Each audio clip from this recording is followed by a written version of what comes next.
All right, everyone, welcome back to Zennie's Kitchen. It has been a while.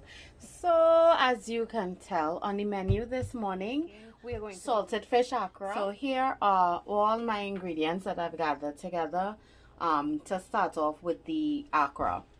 Accra is like a like a fritter more or less, that you fry up together with salted fish and with dough. It's a staple in Trinidad. Believe you me, my grandmother and I used to put it together all the time. And it is one of the best tasting things. You can either have it with a dipping sauce or you can eat it just like that. Usually I eat it just like that because I'm greedy. Speaking of my grandmother though, so these are some of the ingredients that she has taught me to use. So of course Bandania is a must. So I have Bandania and I also have cilantro. I have some green onion or scallions, celery. Here I have some red hot peppers, of course some onion, the star of the show of course, which is the salted fish. In here I have a mixture of seasonings. I have 1/8 of a teaspoon of turmeric. And then all these are 1/4 teaspoons. This one is the seafood mixed spice that I have, smoked paprika, and then of course chili powder. Here I have 1/2 of a tablespoon of brown sugar, 3 teaspoons of baking powder, and another 1 tablespoon of dried pimentos. All right, and of course thyme. So this is actually the pepper, like a habanero pepper that I use. I may use some of the seasons, we'll see. Oh, and tomatoes, and of course green peppers. All right, in here I have 1.5 cups of sifted flour. So to that, now I'm going to add my 3 teaspoons of baking powder,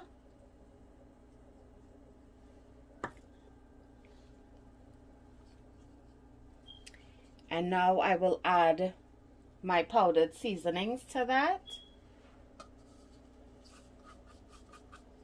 We do whisk, get it all on.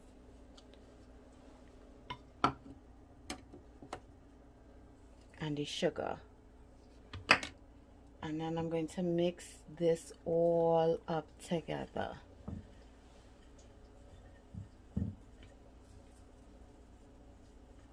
Let me actually get my whisk.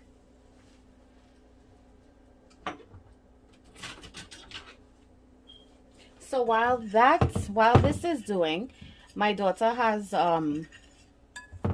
3 cups of oil being heated up right now.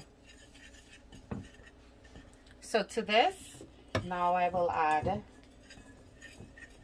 the salted fish. So I'm only going to do 1/2 of the salted fish in here because the other 1/2 is for Buljoel, because she requested that. So we're going to mix it up real good.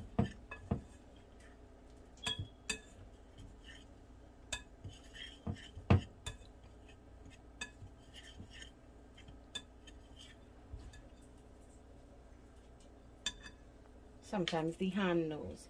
So this, what I'm doing here is, even though I have it in the flour, I'm just crushing it, flaking them up, I should say, that's a better word, so that it's more, I get a lot more in the flour itself. You want some big pieces, but you also want to have it melted into the dough when it's being fried. So while I go ahead and do that,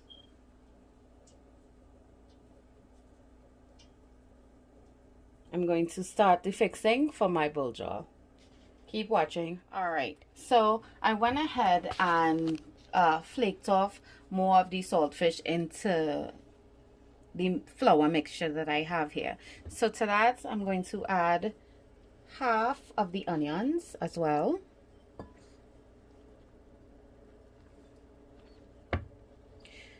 I'm going to add in half of all these nice, beautiful spices. That red is going to pop right there. And of course, we have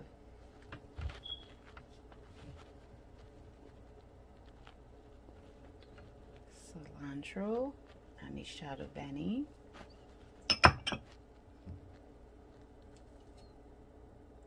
Scallions. And a little bit of celery. I'm going to add half of the pimentos. And I'm going to mix that up. You see the vibrancy of the color, even though it's dusted in, ooh, yes, in the flour. When it's fried up, it's going to give it a beautiful coloring. And to this, I'm also going to add some thyme. So a little backstory on Accra, Saltfish Accra. It actually, of course, like everything else, it spanned the horizon, coming across from the shores of Africa, and from there, I believe it's pronounced Accra. It's pronounced Accra. And they made the dough from black-eyed peas and other spices. So, of course, traveling across seas, you're going to have a meld of all types of different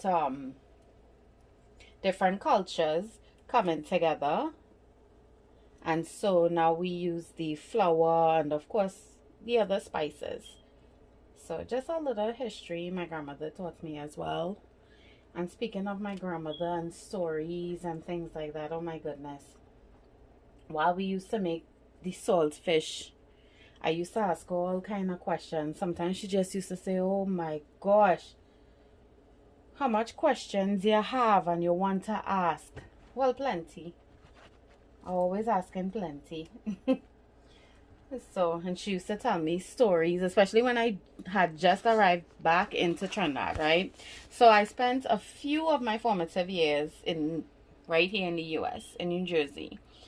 And then I came back to Trinidad, and she was the one who raised me.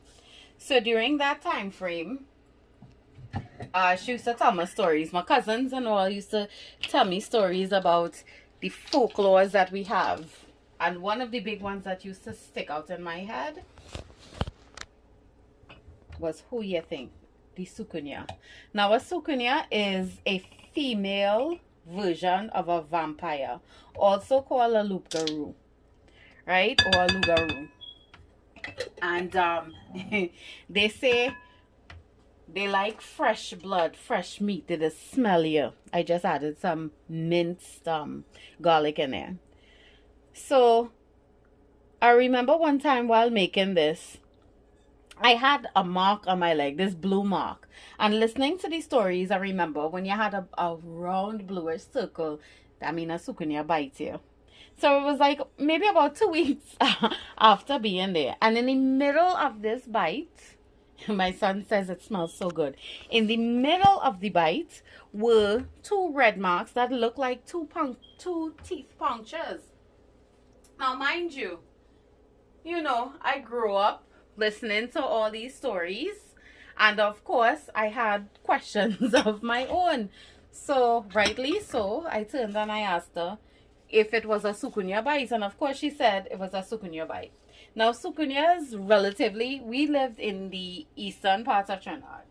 And sukunyas, you would more find them down south in the what we call the bush area, where it's dark, because sukunyas don't like light at all. So you would find them more in the woodsy areas. Sorry, I'm just adding some water. I'm doing this West Indian style, so this will equate to 1 cup of water here. All right. So back to the story. And that's where they would live. And of course, it did a disservice to the older women, because it was taught that it was older women that you would find that would be sukunyas. Now, sukunyas would shed their skin, and they would actually go inside of a cemetery And with a penny, I think she said, they would cut out, I think it was the liver or the kidney. Please excuse me for my memory lapse. And they would look for a skin, right? And that skin that they would try on and whatnot, they would place it inside of a mortar pestle when they're ready to go hunting, so to speak. And you see it now as the water come in. Oh God, it's beautiful, huh? And so as she shed her skin, she would hide it in the mortar pestle so nobody would find it. Because rule of thumb, and as the folklore go, if you rub salt, sometimes pepper, inside of the skin, of course it will shrivel up and she can't fit into it no more. And of course it will burn her. So she will turn into this ball of fire and just look for her next victim. So, of course I thought I was the next victim. Do I think that I was bitten by a sukunya? Yes, I think I was inducted into the Trinidadian folklore and lifestyle of being bitten. I do believe in these things. There has to be some truth to some of these folklores that we hear about. So that is my little story and just a little introduction to the things that we believe in Trinidad and whatnot. So you have all these Aesop fables. My goodness, I can't talk today. And I thought I'll give you Trinidad Fable. Alright, so the batter has been mixed up nicely. And we're just going to let this rest just a little bit. I think what I'm going to do is, because I can always add some more of the pepper, but I want some more of the red. There we go. I don't use black pepper in too much, so other spices would have to make do. And of course I didn't use any salt because saltfish is already salty. So we're just gonna let this sit for a little bit. I'm going to cover it up, let it sit, and then we will fry him up. Alright, so we went ahead and we mixed everything, as you know, and I let it rest for a little bit. I also put in, because I love the smell of cumin seeds, I put it in the oil. So now I have my dough ready, and she used to shape it in such a way. It used to be so nice.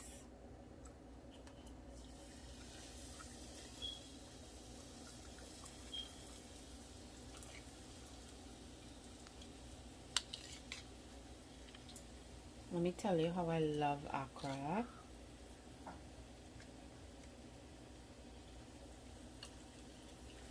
You see how nice it puff up already? And all the nice, gosh boy.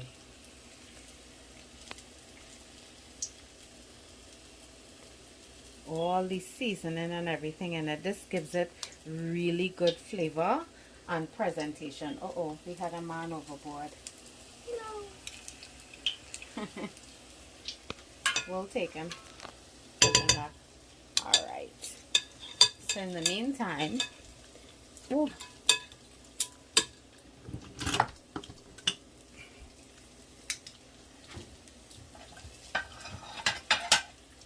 Ariana, if you can put some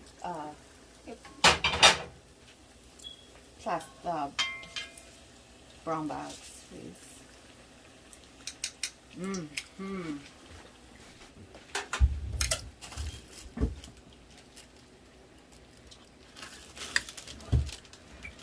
Quite a few, and rip them open.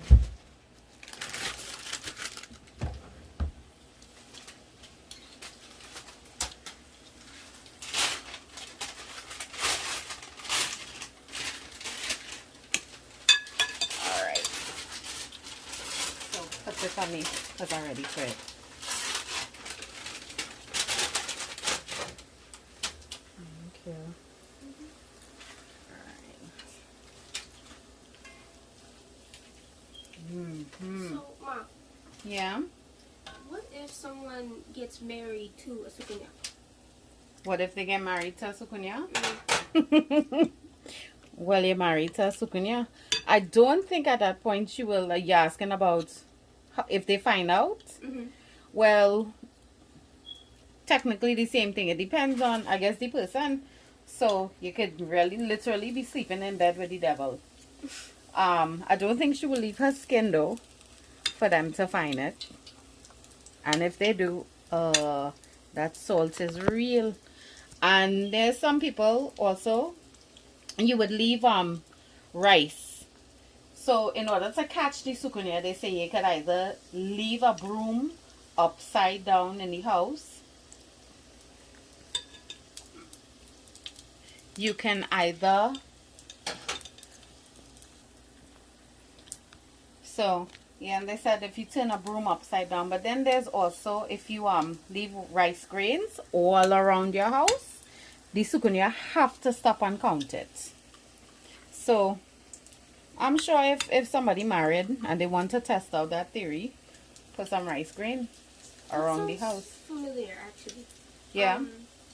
I seen a folklore somewhere where if you toss rice on the, not rice, salt or sugar on the floor, I forget what it was. I think it was like a gnome or a fairy. They have to stop and they have to count it.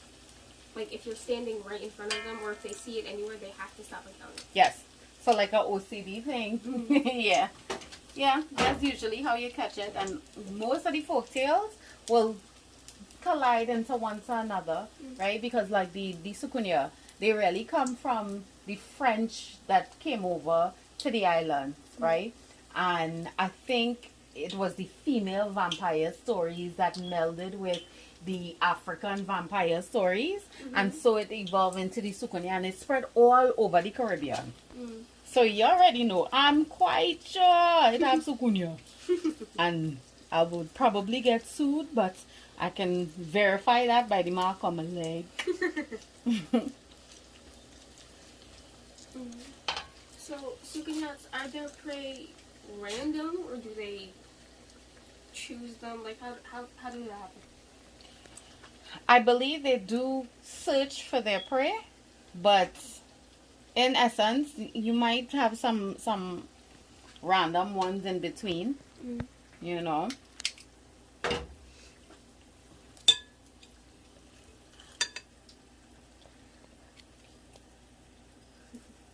And as it does, when I tell you I love Accra, gosh boy.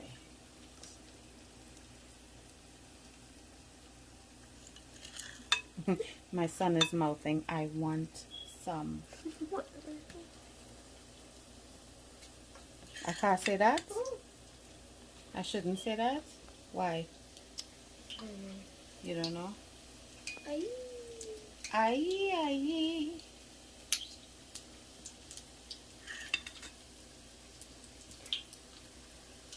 It's hot.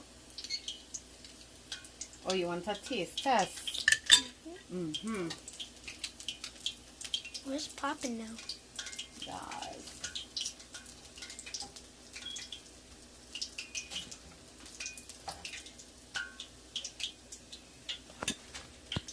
So this is a nice breakfast treat.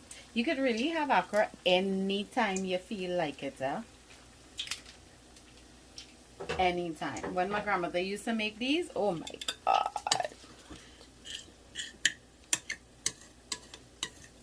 And it just, that nostalgia that's hit when you smell those familiar scents. It really does. It takes you back. That's why I was sharing with these stories. It really does take you back. And I wanted to share it with my children because, you know, it's fun. It's interesting. All these nice fables. You see how this one take up the cumin seeds? That one go be lashing. To be real nice.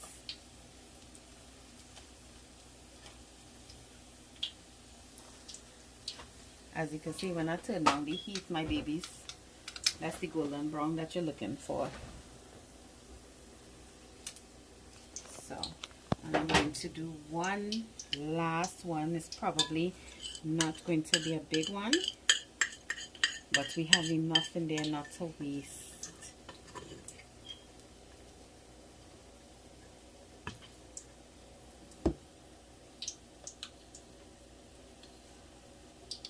I'll take 4. You'll take 4? Alright, 4 it is. Well, actually 2. Why 2? Taste test first.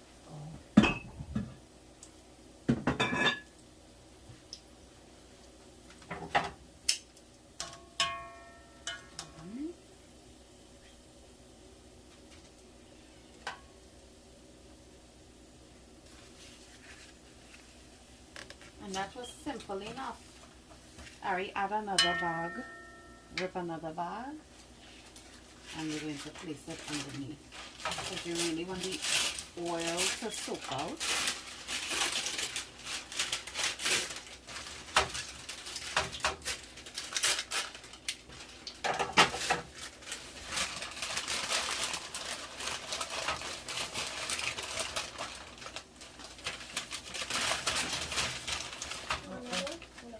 No, this is good.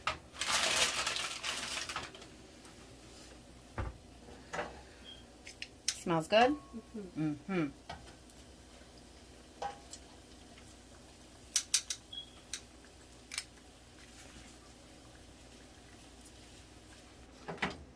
All right. So this is usually, well, not usually, this is how it will come out.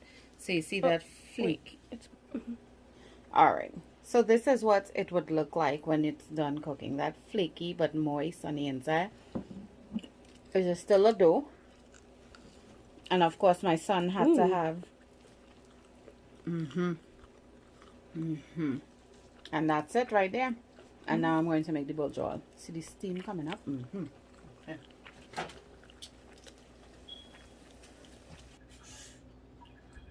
Alright, and here's the finished product.